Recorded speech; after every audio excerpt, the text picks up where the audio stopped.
If you've never listened to Plant Talk Radio, our weekly gardening program hosted by Fred Hauer, you really should take a listen to the whole show. You can go to our website at planttalkradio.com and listen, or subscribe to the show on iTunes. Here's today's question.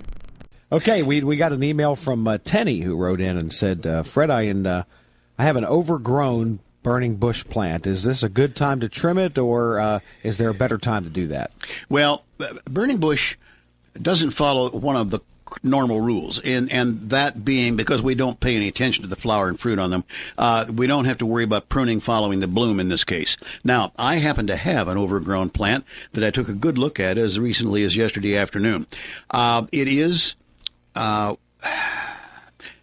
full as it's going to be under its growth conditions, and maybe a little bit more so than it needs to be.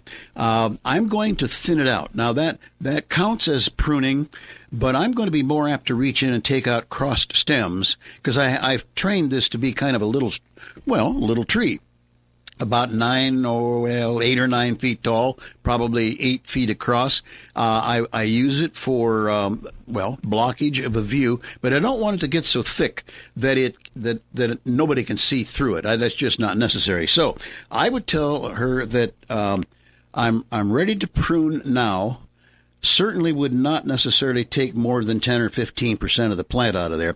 Then if it's just a matter of controlling size, I would still think in terms of that 10 to 15% of the loss of foliage will not hurt the plant much. So it could be pruned on the outside edges to manage its size at this point in time. Now, late winter, right before growth, is also an excellent time, especially if you've got to really cut them back hard.